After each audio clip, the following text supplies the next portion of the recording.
La mayor parte del endeudamiento que se hace se va para vías de infraestructura. ¿Quién maneja las vías de infraestructura? Las 4G. Saldo de la deuda externa, 135.000 millones de dólares. A agosto del 2019. Eso representa el 42.8% de nuestro Producto Interno Bruto. ¿Y cómo están divididos estos 135.000 millones de dólares? Cerca de 72.000 en deuda pública y 62.000 aproximadamente millones de dólares en deuda privada. Y esto es deuda pública. Entendemos que es necesario el endeudamiento, pero no se refleja en el incremento de la productividad, ni en tener una mejor infraestructura, ni en tener una mejor capacidad productiva del país. ¿Por qué nos endeudamos? Generalmente nos endeudamos porque los gastos del país son superiores a los ingresos que tiene el Estado. Entonces es necesario suplir ese déficit con endeudamiento. El primer elemento es la construcción de infraestructura. En eso tenemos las famosas vías 4G que terminaron en el escándalo de Odebrecht. El segundo elemento de hacia dónde se dirige el endeudamiento: inversión en proyectos minero-energéticos. Lo tercero, en inversión para tratar de recuperar la economía. En el 2003 teníamos un peso fuerte, se privilegiaron las importaciones, dejando y descuidando las exportaciones, lo que generó posteriormente un déficit en la balanza comercial, es decir, era mucho más lo que importábamos que lo que exportábamos. El primer despiporre después del 2014, porque nos encontramos con la devaluación del peso y el crecimiento progresivo del dólar, porque sustentamos toda nuestra economía en los proyectos minero-energéticos. Dejamos de un lado el fortalecimiento del sector agrícola, nuestras manufacturas, etcétera, y este sector, pues al vaivén de los precios internacionales del carbón y el petróleo, ha tenido las consecuencias que ya todos conocemos. El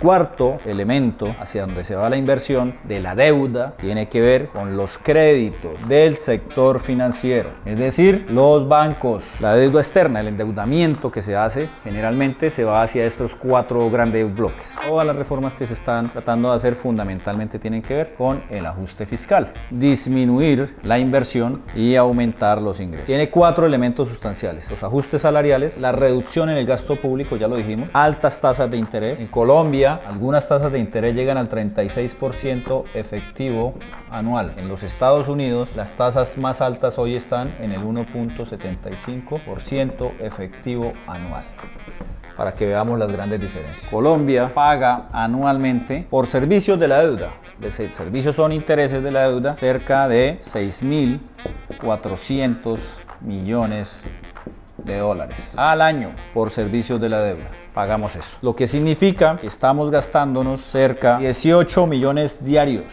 de dólares.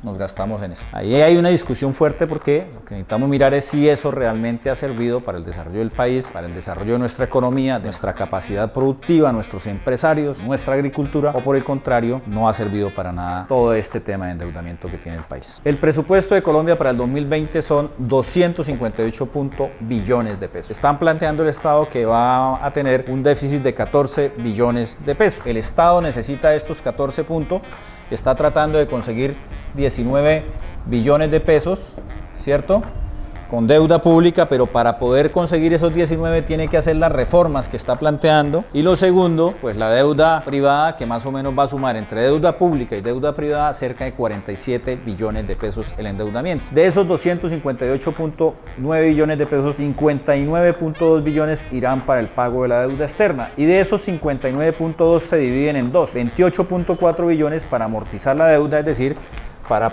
ir pagando los 135.000 millones de dólares que debemos, y 30.9 billones de pesos irán solo para intereses. ¿Qué dice el Fondo Monetario? ¿Qué dice la banca multilateral? Garantícennos que nos van a pagar esa plata. El tema del holding empresarial que están planteando también, para meter 120 empresas en un esquema de privatización, decirle a la banca internacional: ahí tienen las empresas, si nosotros no pagamos o no tenemos capacidad de pago, ponemos en venta estas empresas, y estas empresas pueden ser adquiridas por el capital internacional o por el capital nacional.